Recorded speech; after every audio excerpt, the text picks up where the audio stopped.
చూశాడు ఆ దేవుడే, నీ కొరకు చూశాడు ఆ దేవుడే. మేఘ సందేశం, మనిషి సందేహం. మేఘం ఎలాంటి సందేశాన్ని ఇస్తుంది? మనిషికి ఉన్న సందేహము ఏమిటి అనేటువంటి ఆలోచన ఈ మాటలు వింటున్న వారిలో కలుగుతూ ఉంటుందండి. మనిషికి ఎన్నో సందేహాలు ఉంటాయి. మనిషికి లేని సందేహం ఏముంది చెప్పండి? ఎన్నో సందేహాలతో మనిషి బ్రతుకుతూనే ఉన్నాడు. అయితే మేఘం అనేది ఎలాంటి సందేశాన్ని ఇస్తుంది? పక్షులు సందేశాలను ఇస్తాయి, జంతువులు సందేశాలను ఇస్తాయి, మొక్కలు సందేశాలను ఇస్తాయి. అయితే మేఘం అనేది ఎలాంటి సందేశాన్ని ఇస్తుంది? మనిషికి ఎలాంటి సందేహం ఉందో కొన్ని మాటలు మనమంతా ఆలోచన చేద్దామండి. సందేశం అంటే వార్త అని అర్థం.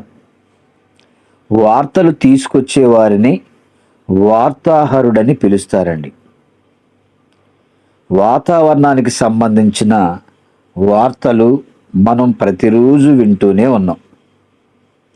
వర్షాకాలం సమీపిస్తుంది, ఋతుపవనాలు వస్తున్నాయని చెప్పాలనుకున్నటువంటి మీడియా వారు మేఘ సందేశం అని దాని ప్రక్కన వర్షపు సూచనలను గూర్చి రాస్తారండి.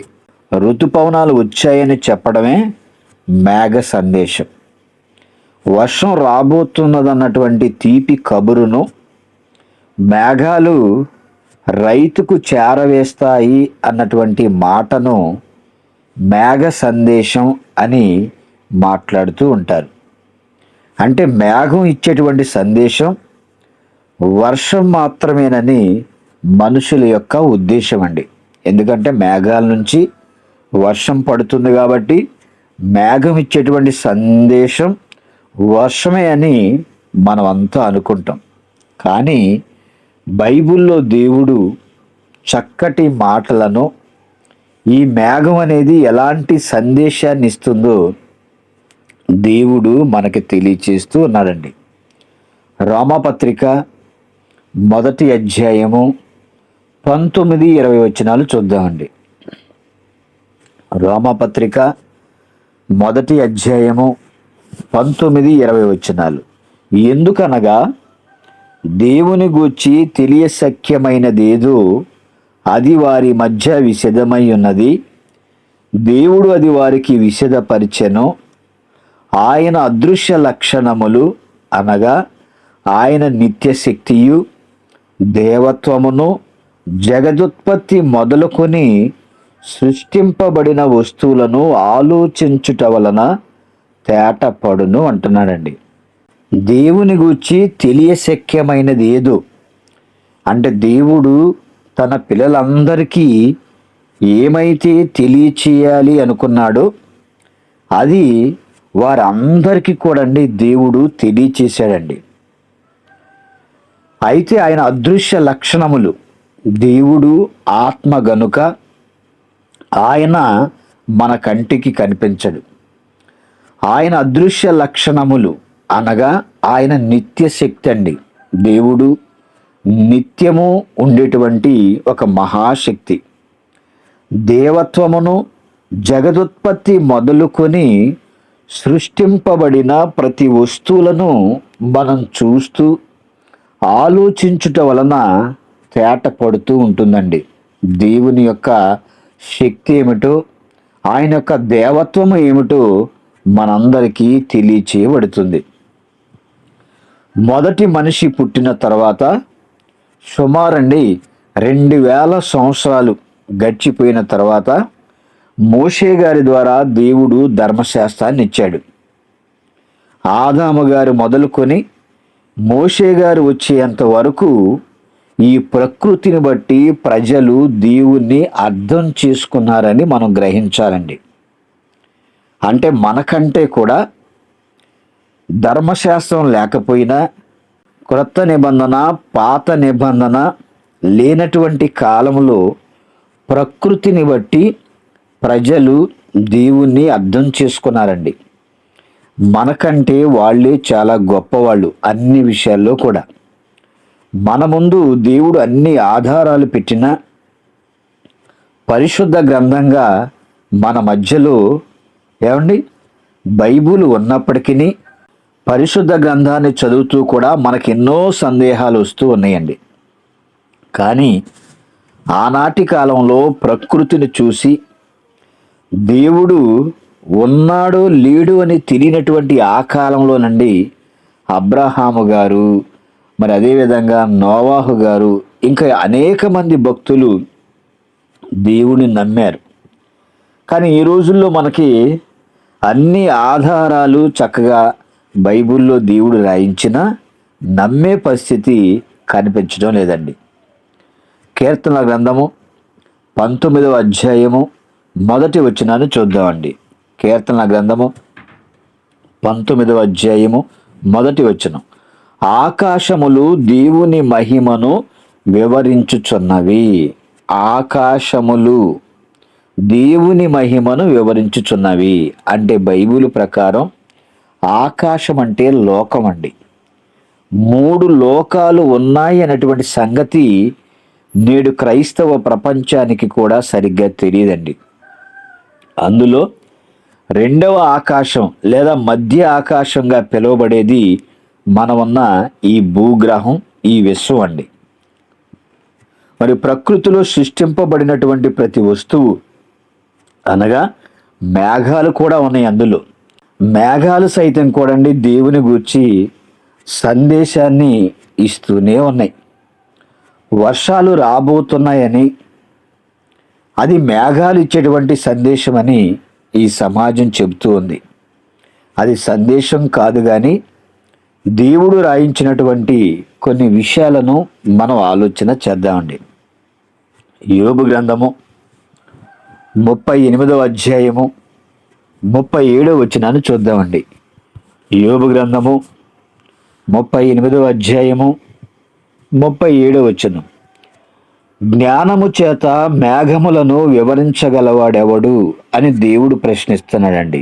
ఈ మాట క్రీస్తుకు పూర్వం మరి యోబు గారి ద్వారా దేవుడు రాయించాడు. మేఘములను గూర్చి మనుషులు తమకున్న జ్ఞానము చేత వివరించలేరని పై మాటను బట్టి మనకు అర్థమవుతుంది.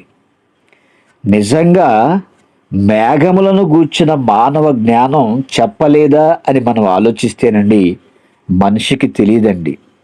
దేవుడు ప్రశ్న సమాధానాన్ని పరిశుద్ధ గ్రంథంలో రాయించకపోతే మనిషికి ఏ విషయం కూడా తెలియదు. మనిషి చెప్పింది చాలా చిన్న చిన్న విషయాలేనండి.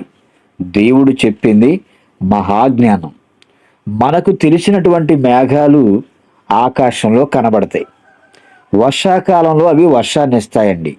కొన్ని నీళ్లు లేని మేఘాలుగా తెల్లగా కూడా కనబడతాయి. అంటే నల్లగా ఉన్నటువంటి మేఘాల నుంచి మనకు వర్షం పడుతుంది. కొన్ని మేఘాలు తెల్లగా కూడా ఉంటాయి. వాటిలో మరి వర్షంపు చినుకులనే ఉండవండి. కానీ మేఘాలలో చాలా రకాలు ఉన్నాయని కూడా మనం గుర్తించాలి. మన ఆంధ్రప్రదేశ్ మాజీ ముఖ్యమంత్రి వైఎస్ రాజశేఖర్ రెడ్డి గారు మరి హెలికాప్టర్ ప్రమాదంలో మరణించారనేటువంటి సంగతి మనందరికీ తెలుసండి. మరి హెలికాప్టర్ ప్రమాదం జరగడానికి క్యుములో నింబస్ మేఘాలు కారణమని పరిశోధకులు తేల్చి చెప్పారండి. ఏమంటే ప్రమాదం ఎలా జరిగిందో, ఆ ప్రమాదానికి గల కారణాలు ఏంటో మనకు తెలుసు. అయితే కొంతమంది పరిశోధకులు ఏమని తేల్చారంటే, ఈ హెలికాప్టర్ ప్రమాదం జరగడానికి క్యుములో నింబస్ అనేటువంటి మేఘాలు ఇవన్నీ సాధారణమైనటువంటి మేఘాల కంటే భిన్నమైనటువంటి మేఘాలు. ఈ మేఘాలు మరి ఉరుములు, మెరుములు, ఏమంటే భారీ వర్షం, వడగళ్ల వాన, సుడిగాలులు వంటి తీవ్రమైన వాతావరణాన్ని కలిగించే దట్టమైన ఎత్తైన మేఘాలండి ఈ క్యూములో నింబస్ అనేటువంటి మేఘాలు. మరి వీటికి విపరీతమైనటువంటి వేగం కూడా ఉంటుంది. ఆ వేగంతోనే హెలికాప్టర్ను ఢీకొట్టాయని, ఎవరో ఈడ్చి కొట్టినట్టు హెలికాప్టర్ వేగంగా నేలపై కూలిపోయిందని మరి పరిశోధకులు అంచనా వేసి చెప్పడం జరిగిందండి. ఏమంటే చెప్పేది ఒకటైతే జరిగిందంతా మరి సమాజానికి తెలుసు. మరి హెలికాప్టర్ అంటేనే సామర్థ్యం గల ఒక ఇంజిన్.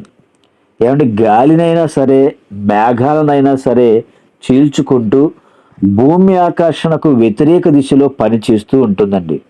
మరి అంతటి సామర్థ్యం కలిగినటువంటి యంత్రాన్ని కూడా విసిరి కొట్టగలిగాయంటే అసలు ఆ మేఘాలు ఎలా ఉంటాయి, ఎంత వేగంతో ఉంటాయని మనం ఆలోచించాలి. మరి సాధారణమైనటువంటి మేఘాలలో విమానాలు ప్రయాణించడం, ఆ మేఘాలను కూడా చీల్చుకొని పైకి వెళ్ళడం మనం చూస్తూ ఉంటాం. కానీ క్యూములో నింబస్ మేఘాలు వాటికి భిన్నంగా మనకు కనిపిస్తాయండి. మరి వీటిని గురించి దేవుడు బైబిల్లో ఏమని రాయించాడో మరొక మాట చూద్దాం. చూడండి, యెషయా గ్రంథము 19వ అధ్యాయము 1వ వచనాన్ని చూద్దామండి. యెషయా గ్రంథము 19వ అధ్యాయము 1వ వచనం. యెహోవా వేగము గల మేఘము ఎక్కి ఐగుప్తునకు వచ్చుచున్నాడు. ఏమండి, ఐగుప్తును గుచ్చినటువంటి దేవోక్తి విషయంలో మాట్లాడుతూ యెహోవా అనగా దేవుడు వేగము గల మేఘమునెక్కి ఐగుప్తునకు వచ్చుచున్నాడు.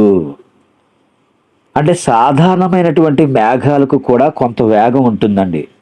వర్షం పడేటప్పుడు మేఘాలు ఒక ప్రాంతం నుంచి మరొక ప్రాంతానికి ప్రయాణం చేస్తూ ఉన్నట్లు మనం చూస్తూ ఉంటామండి. అదేవిధంగా గట్లు పైన మేఘాలు దిగినట్లుగా ఆ వాతావరణం కూడా మనకు కనిపిస్తుంది. అంటే సాధారణమైన మేఘాలు కూడా కొంత వేగం అనేది ఉంటుంది.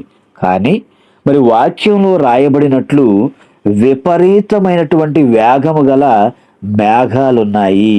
అంటే యెహోవా వేగము గల మేఘము ఎక్కి అంటున్నాడు. అంటే దేవుడు వేగము కలిగినటువంటి మేఘాన్ని ఎక్కి వస్తున్నాడు అని. అంటే ఖచ్చితంగా క్యూములో నింబస్ వంటి మేఘాలై ఉండాలి. అంటే వేగంగా వెళ్ళేటువంటి మేఘాలండి. మరి ఈ వాతావరణంలో కనిపిస్తాయి. మరికొన్ని మేఘాలను మనం ఇంకా ఆలోచన చేస్తే దేవుడు వాటి గురించి ఏమని రాయించాడో మరొక మాట చూద్దామండి. యోబు గ్రంథము 26వ అధ్యాయము 7వ వచనం నుంచి చూద్దామండి.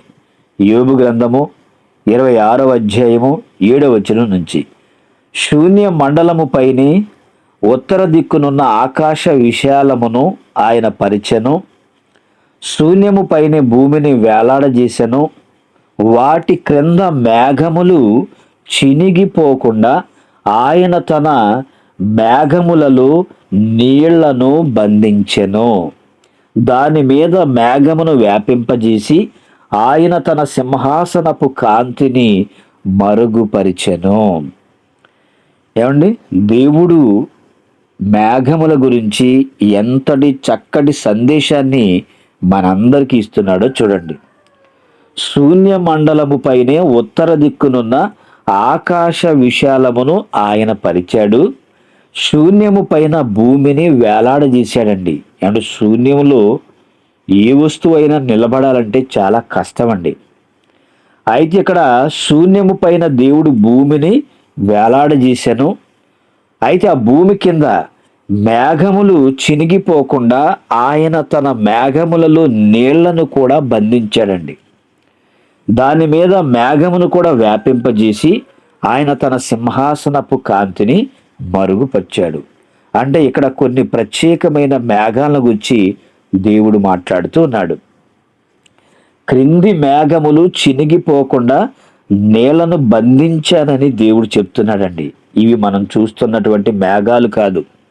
ఈ విశ్వపు అంచున కూడా దట్టమైన మేఘాలున్నాయని, ఆ మేఘాలు నీళ్లతో కూడా నిండి ఉంటాయి అనేటువంటి సంగతి మనం గ్రహించుకోవాలండి.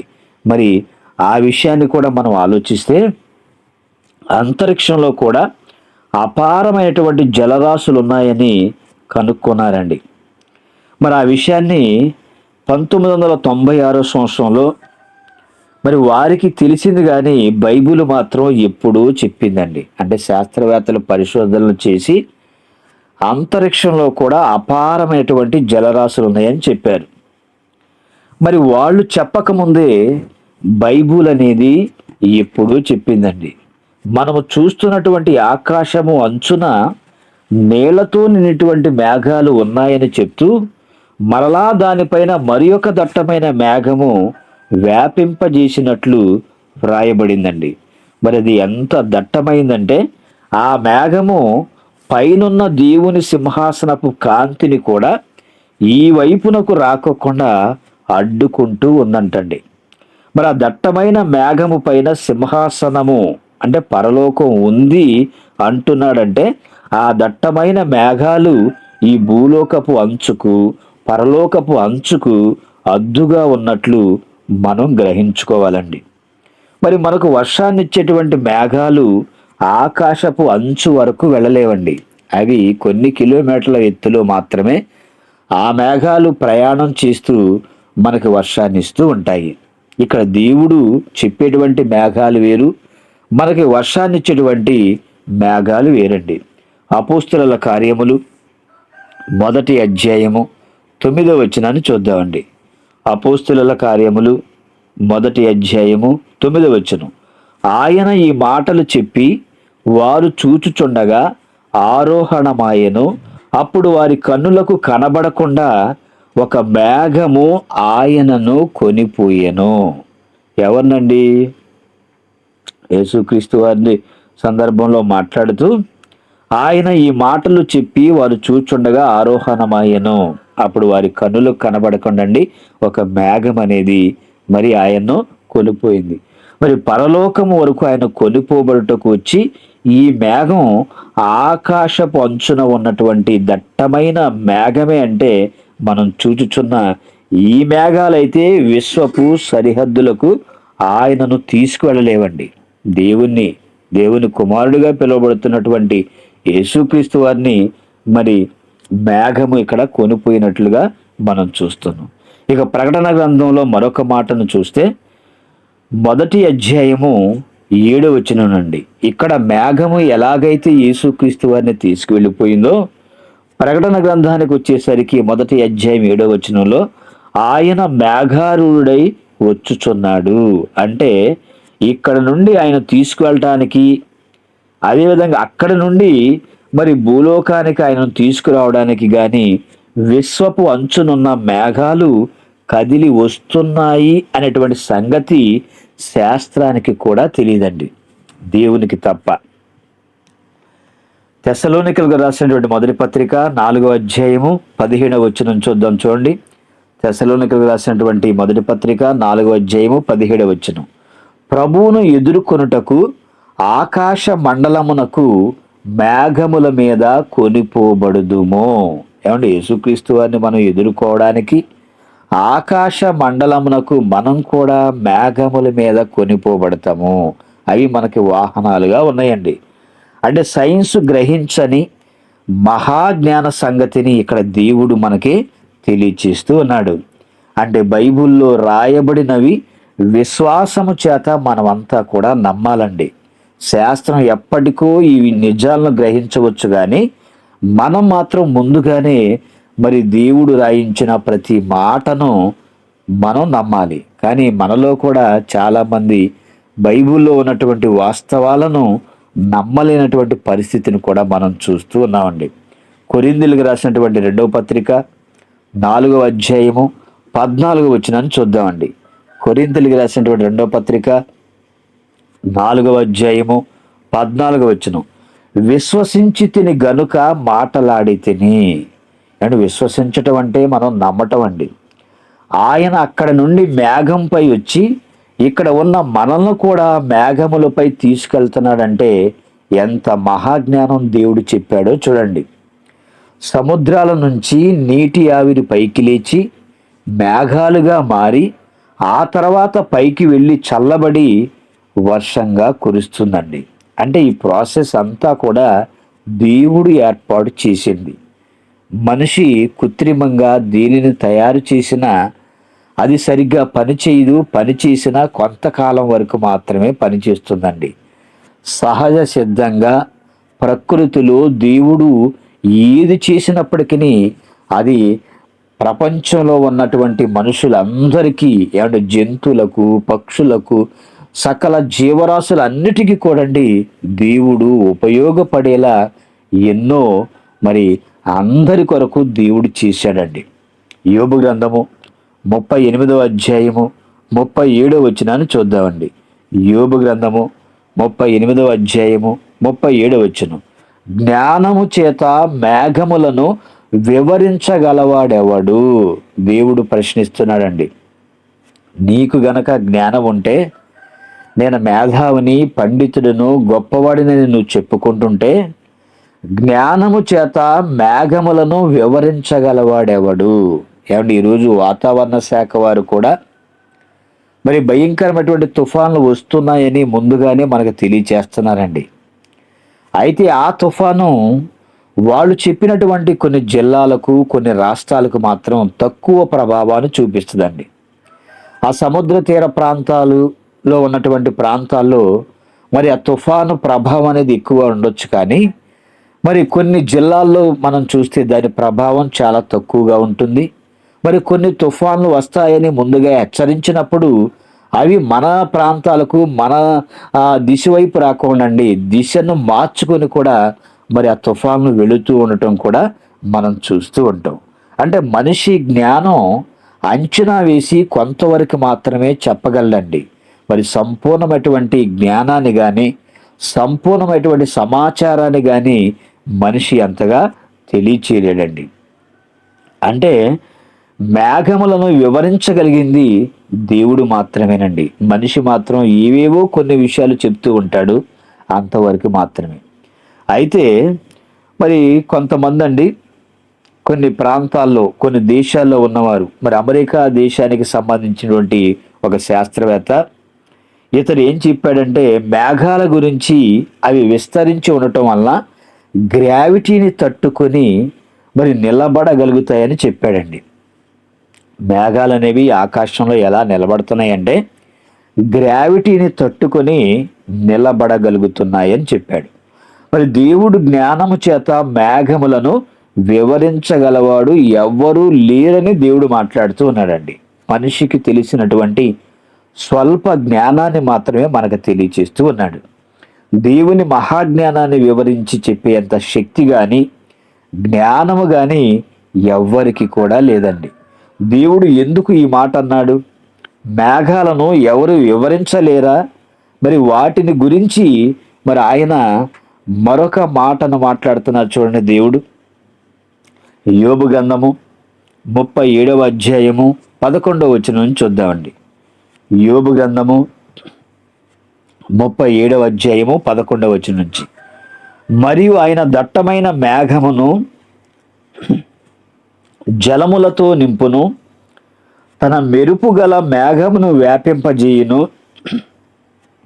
ఆయన వలన నడిపింపబడినవై నరులకు నివాసయోగ్యమైన భూగోళము మీద మెరుపును మేఘమును సంచారము చేయును. ఆయన వాటికి ఆజ్ఞాపించినది యావత్తును అవి నెరవేర్చుటకును శిక్ష కొరకే గాని, తన భూలోకము కొరకే గాని, కృప చేయుటకే గాని ఆయన ఆజ్ఞాపించిన దానిని అవి నెరవేర్చును. యోబు ఈ మాట ఆలకింపుము, ఊరకుండి దేవుని అద్భుత క్రియలను ఆలోచించుము అంటున్నాడండి. మరి ఈ మాటను ఆలకించమంటున్నాడంటే ముందు చెప్పబడినవి వద్దు అని దేవుని పరమార్థం కాదండి. వాటిలో ఖచ్చితంగా గుర్తుంచుకోవాల్సిన మాట ఉంది అని మనం తెలుసుకోవాలి. అప్పుడప్పుడు కూడా మనం మాట్లాడుతూ ఇదిగో ఇప్పుడు ఈ మాట జాగ్రత్తగా విను అంటామండి. ఇప్పుడు నేను ప్రసంగం చేస్తున్నప్పుడు కొన్ని మాటలు మనం మాట్లాడుతూ ఉన్నప్పుడు ఈ మాట మాత్రం జాగ్రత్తగా మీరు వినాలి అని కొన్ని సందర్భాల్లో మనం మాట్లాడుతూ ఉంటామండి. అలాగే దేవుడు కూడా ముందుగా ఎన్నో విషయాలు చెప్పాడు. ఈ మాట మాత్రం మీరు జాగ్రత్తగా వినండి అని ఆయన మాట్లాడుతూ ఉంటాడు. అంటే ఇంతకు ముందు చెప్పినవి వినకూడదని కాదండి, ఇప్పుడు దేవుడు కూడా అడగాలనుకున్నవి అడుగుతూ ఉన్నాడు. దేవుని దగ్గర మనిషి ఊరకుండి ఆలోచించమంటున్నాడంటే మన పని ఆలోచించడమే. శాస్త్రవేత్తలు తమ అభిప్రాయాలను బయలుపరచుటయందుకు కూడా సంతోషిస్తారు, కానీ జ్ఞానం గలవాడు మాత్రం వింటాడండి. బుద్ధిహీనుడు ముందు ముందే తెలియకపోయినా మాట్లాడుతూ ఉంటాడు.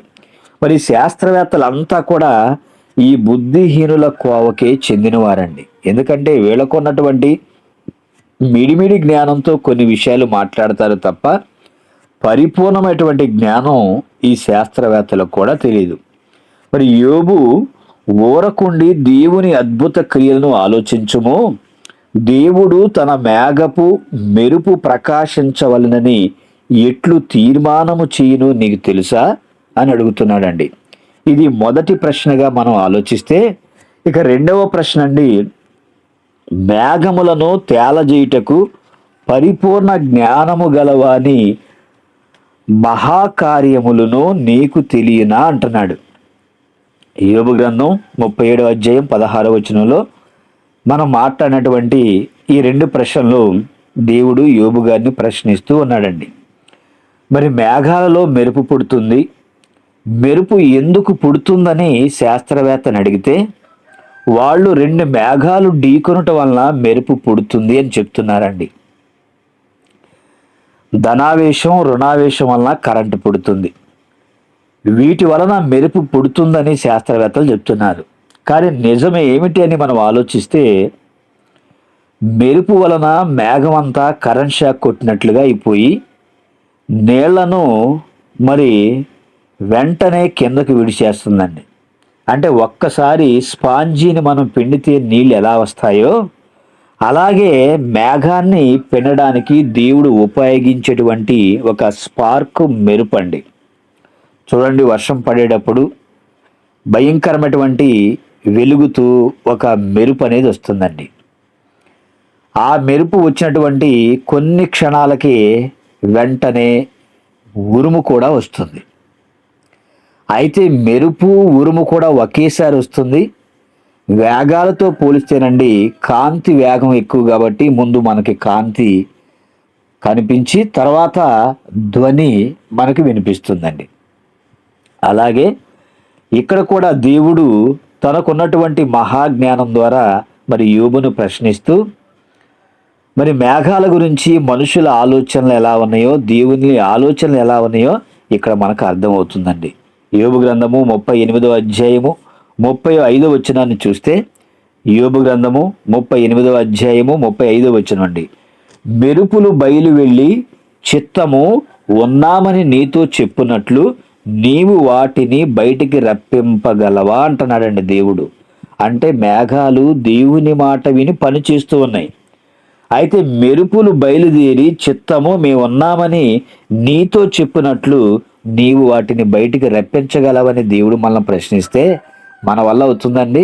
యోబు గారి వల్ల కాదు, మన వల్ల కాదు, ఈ భూమి మీద పుట్టిన ఎవరి వల్ల కూడా కాదండి. ఇంకొక మాట మాట్లాడుతూ కీర్తనల గ్రంథము 135వ అధ్యాయము 7వ వచనం చూద్దామండి. కీర్తనల గ్రంథము 135వ అధ్యాయము 7వ వచనం, బూదిగంతముల నుండి ఆవిరి లేవజేయువాడు ఆయనే, వాన కురియునట్లు మెరుపు పుట్టించువాడు ఆయనే, తన నిధులలో నుండి గాలిని ఆయన బయలు వెళ్ళజేయును. ఏమండి, బూదిగంధముల నుండి ఆవిరి లేవచేయువాడు కూడా దేవుడేనండి. వాన కురిపించేవాడు, మెరుపు పుట్టించేవాడు, గాలిని కూడా పంపించేవాడు కూడా దేవుడేనండి. అదే అధ్యాయంలో మనం చూస్తే ఉరుములోని మెరుపునకు మార్గమును నిర్ణయించువాడు కూడా దేవుడేనంటండి. అంటే ఉరుములోని మెరుపునకు అది ఏ మార్గంలో ప్రయాణం చేయాలో దానిని కూడా నిర్ణయించేది దేవుడేనండి. అంటే మేఘములను తేలజేయుట పరిపూర్ణ జ్ఞానము మనిషికైతే లేదు, దేవుని దగ్గర ఉందండి. ఇక్కడ మనం నిజంగా ఆలోచిస్తే దేవుని మహాజ్ఞానం, మహాకార్యం అనేది మనకు అర్థమవుతుంది. మనకు ఏం తెలుసంటే మేఘం వస్తుంది అంటే వర్షం వస్తుందని మాత్రమే మనకు తెలుసండి. కానీ నిజంగా మనం మేఘాలను గురించి ఆలోచిస్తే ఆ దేవుని గూర్చి అది ఇచ్చేటువంటి సందేశం అనేది మనకు అర్థమవుతుంది. వాస్తవానికి దేవుని గూర్చి సందేశం ఇవ్వవలసింది మనిషి, కానీ మనిషి అసలు దేవుడు ఉన్నాడా లేడా అనేటువంటి సందేహంలో పడిపోయాడండి. అందుకనే మేఘమే సందేశాన్ని ఇస్తుంది.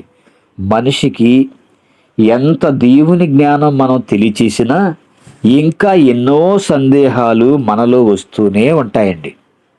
ఏమండి, ఇప్పటికి కూడా ఇంకా దేవుడు లేడు అనేటువంటి నమ్మేటువంటి మరి నాస్తికులు, హేతువాదులు ఎంతోమంది మనకు కనిపిస్తున్నారు.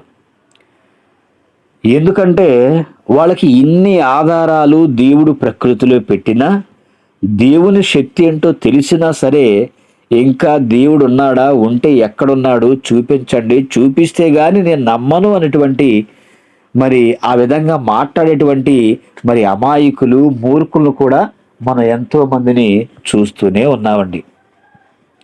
ఇక్కడ మేఘం అనేది మనకి సందేశాన్ని ఇస్తుంది. మనిషి ఏమో సందేహంలో పడిపోయాడండి. మేఘం అనేది మనిషికి చక్కటి సందేశాన్ని ఇస్తుంటే మనిషి మాత్రం ఎన్నో సందేహాలతోనే బ్రతుకుతూ ఉన్నాడు.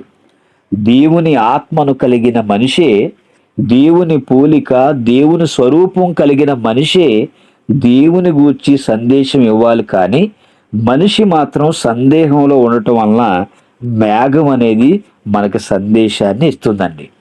మరి ఏ సందేశం ఇస్తుంది అంటే, మేఘాలు నీటితో నిండి ఉంటాయి. ఒక మేఘము ఒక పట్టణాన్ని కప్పే అంత పెద్దగా ఉంటాయండి మేఘాలు. మరి ఒక మేఘం భూమి మీద వర్షాన్ని మరి ఇస్తే మరి ఎన్నో నీళ్లు మనకి ఒకేసారి పడటం కూడా మనం చూస్తూ ఉంటామండి.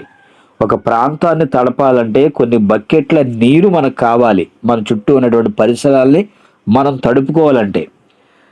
మరి అలాంటిదండి భూమిని మొత్తం తడపాలి అంటే, లేకపోతే కొన్ని రాష్ట్రాలు, దేశాలను తడపాలంటేనండి మేఘాల నుంచి ఎంత భయంకరమైనటువంటి వర్షం పడాలో ఒకసారి ఆలోచించండి. మరి న్యూటన్ అటువంటి శాస్త్రవేత్త భూమికి గురుత్వాకర్షణ శక్తి ఉంది, గాలిలో ఏ వస్తువు కూడా ఉండదు, తిరిగి మరలా భూమిని చేరుతుందని చెప్పాడండి. మనం గాలిలో ఏ వస్తువునైనా సరే నిలపలేము. ఇప్పుడు చూడండి, ఒక వస్తువును తీసుకొని మనం పైకి విసిరితే మరలా కొంత వేగంతో కొంత ఎత్తుకు వెళ్ళి తిరిగి అది భూమినే చేరుతుందండి. మనం గాలిలో ఏ వస్తువును కూడా మనం నిలపలేము. మరి ఒక చిన్న నీటి చుక్కను కూడా మనం నిలపలేమండి. కానీ ఒక మేఘం కొన్ని వేల లక్షల గ్యాలన్ల నీటిని మరి మోసుకొస్తూ ఉందండి ఒక ప్రాంతం నుంచి మరొక ప్రాంతానికి. అది గురుత్వాకర్షణలోనే ప్రయాణం చేస్తుంది. మేఘంలో ఉండే నీరు నోటి తుంపర్లు అంత మాత్రం ఉంటాయని మనం అనుకోకూడదండి. ఏమంటే మనం మాట్లాడుతున్నప్పుడు నోటి నుంచి తుంపర్లు పడుతూ ఉంటాయి. మరి మేఘంలో అలాంటి చిన్న చిన్న చినుకులు కాదు కదా ఉండేవి. ఏమండి, అంటే మనిషికి అవసరమైనంత నీరు మేఘాల్లో ఉంటుంది. అది అవసరం కొరకు కావచ్చు, లేకపోతే శిక్ష కొరకు కావచ్చు అండి. ఏమంటే పంటలు పండాలి అంటే మనకు వర్షాలు పడాలండి. మనుషుల యొక్క పాపం పండిపోతేనండి ఇంకా మహాభయంకరమైనటువంటి వర్షాలు పడితేనండి ఏమండి ఆ ప్రవాహంలో అనేక మంది చనిపోతూ ఉంటారు. ఎంత నీటినైనా మోసుకొని మేఘాలు రాగలవండి. మరి అలాంటిది భూమి ఆకర్షణ శక్తి పరిధిలో ఉన్నటువంటి మేఘాలు ఎందుకు ఒక్కసారిగా భూమిపై పడడం లేదు? ఏంటి వర్షం అంతా, మేఘాల్లో ఉన్నటువంటి వర్షం అంతా ఒకేసారి పడితేనండి ఆనాడు మరి నోవాహు గారి సందర్భంలో జలప్రళయాన్ని మనం ఆలోచిస్తే ఆకాశపు తూములు విప్పాడు అని దేవుడు మాట్లాడుతూ ఉంటారండి. మరి తూమంటే ఒక భయంకరమైనటువంటి పెద్ద దారగా మనం అనుకుంటే అంత భయంకరమైనటువంటి వర్షానికండి మరి ఆ ఓడలో ఉన్నవారు తప్ప, ఆ జీవరాశులు తప్పండి, మిగతా వారందరూ కూడా చనిపోయి శవాలుగా తేలిపోయారండి. గట్లు సైతం కూడా మరి మునిగిపోవటం కూడా మనం చూస్తూ ఉన్నాం. మరి అలాంటిది దేవుడండి ఎక్కడ వర్షం అవసరమో అక్కడ కురిపిస్తూ చక్కగా పంటలు పండిస్తూ నా పిల్లలంతా కూడా సంతోషంగా ఉండాలని ఏమండి మన గురించి దేవుడు ఆలోచిస్తూ ఆ మేఘాల నుంచి వర్షాన్ని మనకు పంపిస్తూ చక్కటి సందేశాన్ని తెలియచేస్తూ ఉన్నాడండి. ఇక ఉదాహరణకు మనం చూస్తే విమానాలు, హెలికాప్టర్లు అండి భూమి ఆకర్షణ శక్తి పరిధిలోనే ప్రయాణం చేస్తాయి. భూమి ఆకర్షణ శక్తికి వ్యతిరేకంగా పని చేయగలిగినటువంటి సామర్థ్యం ఉన్న ఇంజన్లు కానీ మరి విమానాలకు, హెలికాప్టర్లకు కూడా ఉండవండి. మరి మేఘంలో ఏమైనా ఇంజిన్లు ఉన్నాయా చెప్పండి? అంటే కదులుతున్న ప్రతిదానిలో ఇంజిన్ ఉన్నది అని మనం మాట్లాడుకుంటే మరి మేఘాల్లో ఎలాంటి ఇంజిన్ ఉంది చెప్పండి? ఒక ప్రాంతం నుంచి మరొక ప్రాంతానికి ఎలా ప్రయాణం చేస్తున్నాయి? లేకపోతే మేఘాలకి ఏమైనా రెక్కలు ఉన్నాయా? లేవు కదండి. అంటే చిన్న ఐస్ ముక్కలుగా చిన్న చిన్న ఆవిరి రూపంలో నీటిని మోసుకుంటూ ఒక దిండులాగా, ఒక స్పాంజీలాగా కొన్ని వేల లక్షల గ్యాలన్ల నీటిని మోసుకుంటూ భూమి యొక్క గురుత్వాకర్షణకు దూరంగాను వెళ్లకుండా భూమి ఆకర్షణలోనే అవి ప్రయాణిస్తూ ఉన్నాయండి. ఎవరికి చెప్పారు చెప్పండి? నువ్వు పరిధిలోనే ఉండాలి, పరిధి దాటి వెళ్ళి ప్రయాణం చేయకూడదని ఎవరు చెప్పారు చెప్పండి? మేఘాలకు దేవుడు చెప్పాడు. కాబట్టి మేఘాలు దేవుని పనిని చేస్తూ ఉన్నాయండి. ఏమండి, మరి మేఘాలు ఎందుకు తేలుతున్నాయి? దానిని తేలజేయుటకు పరిపూర్ణ జ్ఞానం ఏంటి? దానిలో నీళ్లు నింపి అది పడిపోకుండా దాని గాలి మీదే నడుస్తూ ఈ ప్రాంతానికి అది వెళ్ళాలో అని ఆయన ఇచ్చినటువంటి ఆజ్ఞ మేరకు అది ప్రయాణం చేస్తూ వెళ్ళిపోతూ ఉందండి. ఏ పొలం తడపాలో, ఏ ప్రాంతాన్ని తడపాలో తడుపుకుంటూ ముందుకు వెళ్ళిపోతూ ఉంటుంది. మరి ఏ పట్టణాన్ని తడపాలో, మరి ఒక పట్టణాన్ని మనం తడపగలగాలి అంటే కొంత వర్షాన్ని అక్కడ కురిపించాలి. లేదు ఆ పట్టణాన్ని ముంచివేయాలంటేనండి భయంకరమైనటువంటి వర్షం కురవాలండి. ఇక్కడ మనం ఆలోచించినట్లయితే అంత బరువు కలిగినటువంటి ఆ మేఘం అన్ని నీళ్లను మోసుకొని వెళుతున్న ఆ మేఘం ఎందుకు పడిపోవటం లేదో ఒకసారి ఆలోచించండి. అంటే దేవుడు గాలి ద్వారా దాన్ని ప్రయాణం చేయిస్తూ ఒక ప్రాంతం నుంచి మరొక ప్రాంతానికి నడిపిస్తూ మనందరి అవసరాలను దేవుడు తీరుస్తూ ఉన్నాడండి. మేఘం అంత వెడల్పుగా విస్తరించటం వల్ల ఒక క్యూబిక్ మీటర్లో 1 గ్రాము నీళ్ళే పడతాయండి. మరి ఆ గ్రాము నీళ్ళే ఉంటాయి కనుక అది తీరుతుందనే మరి డల్లస్ విసిలీ అనేటువంటి శాస్త్రవేత్త చెప్పుకొచ్చాడండి. మరి గాలికి కూడా బరువు ఉందని రాబర్ట్ బాయిల్ అనేటువంటి శాస్త్రవేత్త చెప్పాడు. గాలితో నింపినటువంటి బెలూను మనం పైకి ఎగరేసినట్లయితే అది అలా అలా అలా గాల్లో కాసేపు తిరిగి మరలా వచ్చేసి అది మెల్లగా కింద పడిపోతుందండి. మరి అలాంటిది నీటి ఆవిరి అంటే మరి బరువు ఉంటుందా? లేదా ఐసు ముక్కలు అంటే బరువు ఉంటుందా? ఐసు ముక్కలతో నీటి ఆవిరితో నిండినటువంటి ఆ మేఘాలు భూమి ఆకర్షణకు దగ్గరగా వెళుతూ ఎందుకు కింద పడకుండా తేలుతున్నాయో ఒకసారి ఆలోచించండి. ఎందుకు ఆ నీటిని అవి మోసుకుంటూ వెళుతున్నాయో దానిని నడిపిస్తున్నటువంటి ఆ శక్తి ఏమిటో మనం ఆలోచిస్తేనండి మనిషికి అర్థం కాదండి. అది దేవుని మహాశక్తి అని మనం తెలుసుకోవాలి. మరి మేఘములను తేలజేయుటకు పరిపూర్ణ జ్ఞానం దేవునికి తప్ప మనిషికి లేదండి. కానీ డల్లస్ విసిలీ అనేటువంటి ఒక శాస్త్రవేత్త క్యూబిక్ మీటర్కు 1 గ్రాము వాటర్ ఉంటుంది అని చెప్పాడండి. అందుకే అది పడిపోదు అని చెప్తున్నాడు. మరి డల్లస్ విసిలీ అతనికి మరొక మాట ఏంటి అని మనం ఆలోచిస్తేనండి మన దివంగత ముఖ్యమంత్రి రాజశేఖర్ రెడ్డి గారు మరి వర్షాలు పడటం లేదని కొన్ని కోట్ల రూపాయలు ఖర్చు పెట్టి మేఘమదనం చేశారండి. కానీ నోటి తుంపర్ల వలె చినుకులు రాలాయి, కానీ సముద్రాలు నిండేంతగా, నదులు నిండేంతగా, లేకపోతే చెరువులు నిండేంతగా వర్షం అనేది పడలేదండి. ఎందుకంటే మనిషి చేసింది అది కొంచెం మాత్రమే పనిచేస్తుందండి.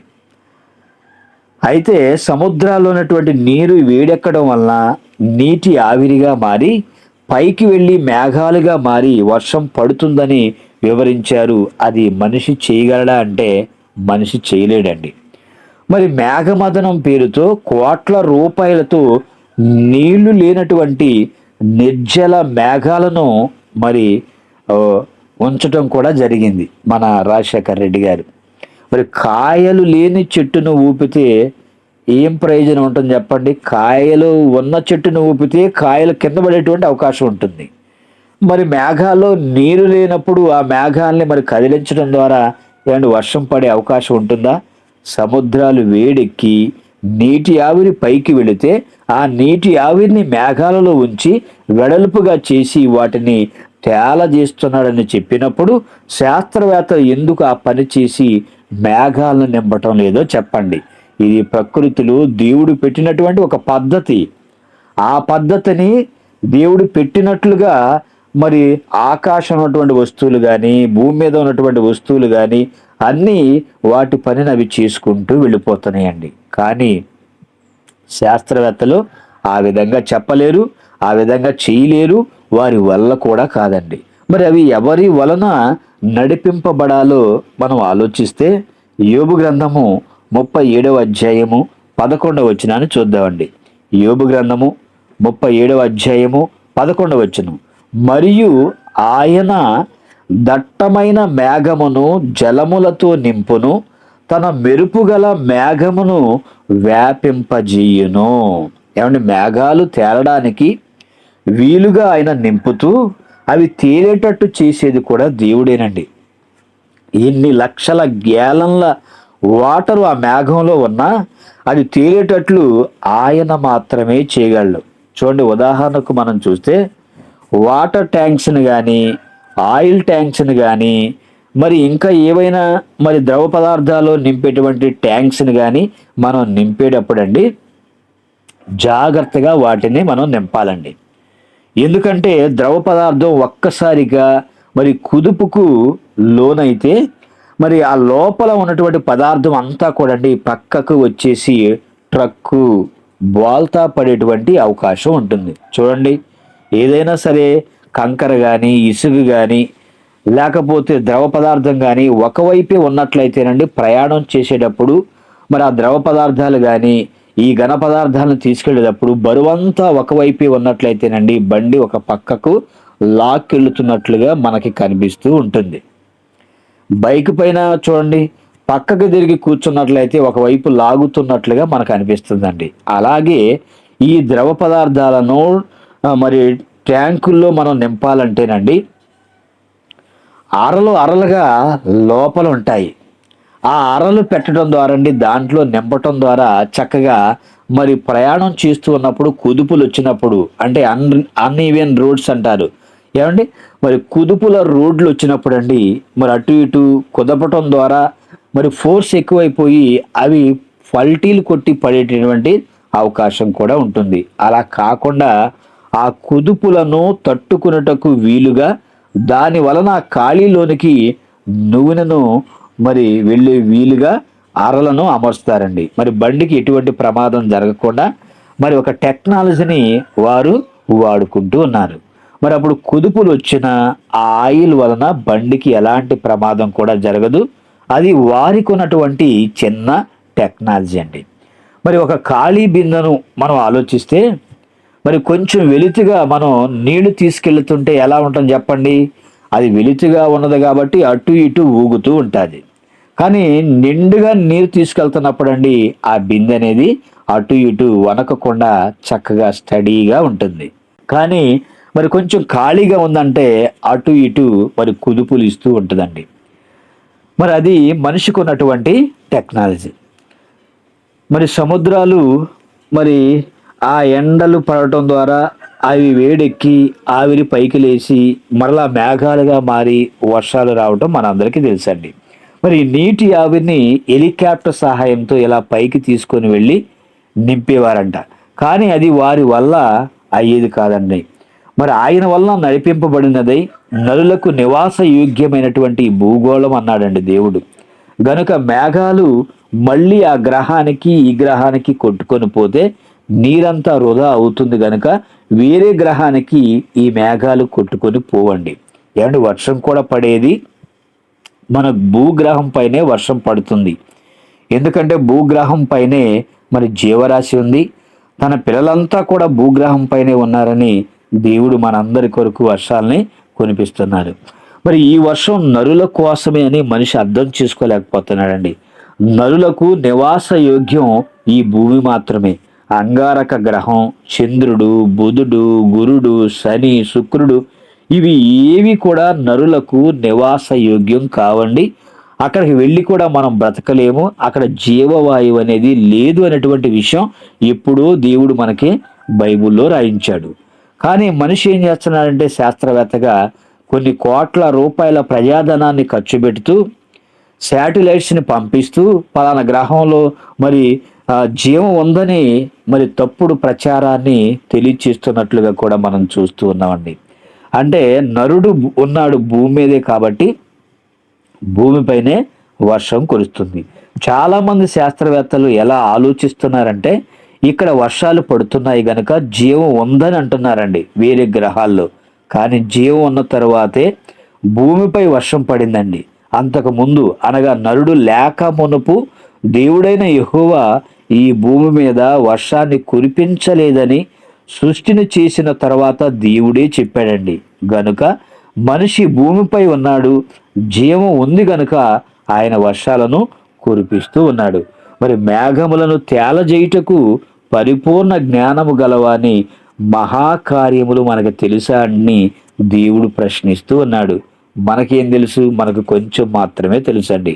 నిజంగా ఈ మాటలు మనం అంతా ఆలోచిస్తున్నప్పుడు అండి మేఘాలను దేవుడు అలా పట్టుకొని వస్తున్నాడా అనిపిస్తుంది. మరి మేఘాలు కూడా మనకు పాఠాన్ని నేర్పిస్తున్నాయంటే మేఘాలు కూడా మనకి పాఠాన్ని నేర్పిస్తూ ఉన్నాయండి. చివరిగా ఒక మాట చూసి ముగించుకుందామండి. మరి మేఘం అనేది విడిపోయి కనబడకుండా పోవుట ద్వారా దేవుడు ఎలాంటి సందేశాన్ని మనకి ఇస్తున్నాడో చివరి మాటగా ఒక మాట చూసి ముగించుకుందామండి. యోబు గ్రంథము 7వ అధ్యాయము 9వ వచనాన్ని చూద్దామండి. యోబు గ్రంథము 7వ అధ్యాయము 9వ వచనం, మేఘము విడిపోయి అదృశ్యమైనట్లు పాతాళమునకు దిగిపోయిన వాడు మరి ఎప్పుడును రాడు అంటున్నాడండి. ఏమండి, మేఘం అనేది వర్షాన్ని కురిసిన తర్వాత వెంటనే అది విడిపోవటం మనం చూస్తూ ఉంటామండి. ఏమండి, వెంటనే అది అదృశ్యం అయిపోతుంది. అలాగే పాతాళానికి జారుకున్న వారు ఎవరైతే ఉంటారో వాళ్ళు మరలా తిరిగి మరి భూమిపైకి వచ్చేటువంటి అవకాశం లేదు అని దేవుడు చాలా స్పష్టంగా తెలియచేస్తూ ఉన్నాడండి. ఏమంటే మేఘం అనేది క్షణాల్లో అది వెంటనే వర్షాన్ని కురుస్తుంది, వెంటనే మళ్ళీ విడిపోయి వెళ్ళిపోతుందండి. అలాగే మనిషి కూడా అండి భూమి మీద బ్రతికినంతకాలం బ్రతుకుతాడు, ఏ క్షణాన కన్ను మూస్తాడో కూడా మనకు తెలియదండి. నేటి సమాజంలో మనం ఆలోచిస్తే ఎన్నో భయంకరమైనటువంటి బస్సు ప్రమాదాలండి, అంటే రైలు ప్రమాదాలండి, బైకుతో ప్రమాదాలండి, మరి ఎన్నో ప్రమాదాలను మనం చూస్తూ ఉన్నాం. అంటే మనం బ్రతుకుతున్నాం కదా, మనకి ఏమీ కాదని మనం అనుకుంటామండి. కానీ ఏ క్షణాన ఏమి సంభవించునో ఎవ్వరికి కూడా తెలియదండి. ఏమంటే కర్నూలు ఆ జిల్లాలో జరిగినటువంటి భయంకరమైనటువంటి బస్సు ప్రమాదం, అదేవిధంగా అండి మరలా రంగారెడ్డి జిల్లాలో జరిగినటువంటి మహాభయంకరమైనటువంటి అనే టిప్పరు ఆ బస్సుని మరి గుద్దటం, మరి సుమారుగా 20 మందికి మరణించడం, ఒకే కుటుంబానికి సంబంధించి 3 ఆడపిల్లలు చనిపోవటం కూడా ఎంతో భయంకరమైనటువంటి మరి సంఘటనలు సమాజంలో మనం చూస్తూ ఉన్నామండి. మరి నిన్నటి దినాన కూడా మరి రైలు ప్రమాదం అండి, ఛత్తీస్గఢ్లో రైలు ప్రమాదం జరిగింది, కొంతమంది చనిపోయారండి. ఇలా మనం చూస్తేనండి ఎన్నో ప్రమాదాలు ప్రతిరోజు కూడా మనం చూస్తూనే ఉన్నాం, వింటూనే ఉన్నాం. మరి అలాంటిది ఈ భూమి మీద దేవుడు మనకిచ్చేటువంటి ఈ కాలం ముగిసిపోయిన మరుక్షణమే పాతాళ లోకంలో ఉన్నటువంటి నరకానికి వెళ్ళిపోతేనండి ఎవ్వరు కూడా మనల్ని తప్పించలేరు. పరదైస్కు వెళితే మనం పరలోకానికి వెళ్ళేటువంటి అవకాశం ఉంటుంది. ఇక నరకానికి వెళితేనండి ఇక అగ్ని ఆరదు, పురుగు చావదండి. మేఘము విడిపోయి అదృశ్యమైనట్లు పాతాళమునకు దిగిపోయిన వాడు మరి ఎప్పుడును రాడు అని దేవుడు మాట్లాడుతున్నారు. అంటే మనం చూడలేని మరణం తరువాత ఉండేటువంటి పరిస్థితి దేవుడు మేఘమును చూపించి మనకి వివరిస్తూ ఉన్నాడండి.